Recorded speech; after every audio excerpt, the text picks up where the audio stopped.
दुनिया भर में हाहाकार मचा हुआ है। जिस वॉर को बोला जा रहा था कि खत्म होने वाला है, वो एक नेक्स्ट स्टेप पे पहुंच गया। लगता नहीं कि अभी जल्दी ही खत्म होगा।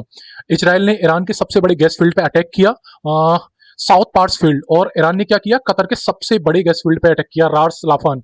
अभी अभी तक तो पेट्रोलियम का किल्लत होने वाला था इंडिया और बाकी कंट्रियों में, पर अब गैस का भी होने वाला है। और भारतीय सरकार क्या कर रही है, इंडियन प्राइम मिनिस्टर मोदी और होम मिनिस्टर अमित शाह क्या कर रहे हैं, और डिप्लोमेसी के जनक बोले आजकल जिनको बोला जा रहा है, जयशंकर क्या कर रहे हैं, इसको भी स्ट्रेटेजिक साइलेंस बोलोगे, इसको भी डिप्लोमेसी बोलोगे, या इसको भी मास्टर स्ट्रोक बोलोगे? 5 राज्यों के इलेक्शन में लोग बिजी हैं। भारत सरकार ने कोई कैबिनेट ने कोई भी मीटिंग नहीं रखी, अपोजिशन को भरोसे में नहीं लिया, जनता को कुछ नहीं बताया। प्राइम मिनिस्टर नरेंद्र मोदी ने पार्लियामेंट में बोला कि गैस का कोई किल्लत नहीं है, और 5-5 हजार में मुंबई, दिल्ली और छोटे शहरों में गैसें मिल रही हैं। आम आदमी, जिस कंट्री में 80 करोड़ लोग सरकारी भोजन पर निर्भर हों, उनके लिए गैस तेल कितना महंगा होगा, कोई नहीं सोच रहा है। प्रेस कॉन्फ्रेंस हुई, ना ही ऑपरेशन सिंदूर में हुई थी, ना ही डिमोनेटाइजेशन में हुई थी, ना ही जीएसटी में हुई थी। तो ये भी एक मास्टर स्ट्रोक है। अगर इनको भी माना जा रहा है तो कोविड में मरे हुए लोगों को भी माना जाना चाहिए। फिर इमरजेंसी जो इंदिरा गांधी ने लगाया था उसको भी माना जाना चाहिए। अमित शाह असम में बोल रहे हैं कि राहुल गांधी पार्लियामेंट की सीढ़ियों पर चाय पीते हैं और कोई उनमें कायदा कानून नहीं है। ये बात होनी चाहिए इस समय। आप हो होम मिनिस्टर, आपको ये चीज देखनी चाहिए। राहुल गांधी का काम नहीं है ये सब देखना जब देश क्राइसिस में हो। दुनिया भर में बातें हो रही हैं और असम में लाखों करोड़ बांटे जा रहे हैं। ममता बनर्जी बंगाल में लाखों करोड़ बांट रही हैं। हम लोगों का कोई भी प्रेस कॉन्फ्रेंस नहीं हो रहा, अपोजिशन के साथ मीटिंग नहीं हो रही कि देश को इस क्राइसिस से कैसे निकालेंगे। चाइना का बात कर रहे हैं, चाइना तो रसिया से पेट्रोल और गैस ले रहे हैं, क्या हमें उतनी मिल पा रही है?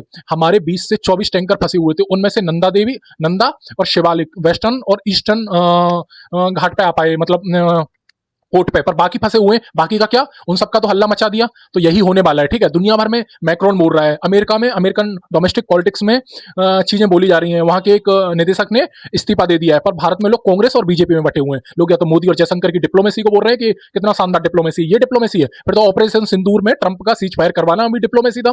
5 फाइट को मार गिराना भी डिप्लोमेसी था। अगर इसको डिप्लोमेसी बोला जा रहा है तो इंदिरा गांधी का इमरजेंसी लगाना भी डिप्लोमेसी था। तो जनता का सोचिए, अपोजिशन को भरोसे में लीजिए और पोलराइजेशन मत करिए, और लाखों करोड़ रुपए इलेक्शन में मत बहाइए। इस समय एक नेशनल मीटिंग का जरूरत है जिसमें अपोजिशन भी हो। कम से कम फिर हम किस बात के विश्वगुरु बनते हैं? प्राइम मिनिस्टर मोदी और जयशंकर हर विदेशी दौरे पे बोलते हैं कि हम विश्वगुरु बन गए, इसी चीज के बनने वाले हैं। हम अमेरिका को ये नहीं बोलने पा रहे हैं कि एनर्जी और सी चैनल्स को खोल दें, या ईरान को हम वो नहीं कर पा रहे हैं। चाइना का एक जहाज नहीं रुक रहा है, हमारे सिर्फ 2 जहाज निकल पाए। अभी 20 से 22 जहाज स्टेट ऑफ हॉर्मुज में फंसे हुए हैं। पर यहाँ कांग्रेस में बटे हुए हैं लोग, बीजेपी में बटे हुए हैं। इसको ही मास्टर स्ट्रोक बोलेंगे बीजेपी का। जो बहुत अकल वाले और यूपीएससी करने वाले बच्चे भी हैं या सोसाइटी के अंकल हैं, वो भी ये सब चीजें बोलेंगे कि नहीं, ये मोदी का मास्टर स्ट्रोक है, हमें चुप रहना चाहिए। चुप रहना चाहिए, पर किस कीमत पे? देश की क्राइसिस की कीमत पे, देश की सॉवरेनिटी की कीमत पे। जय हिंद।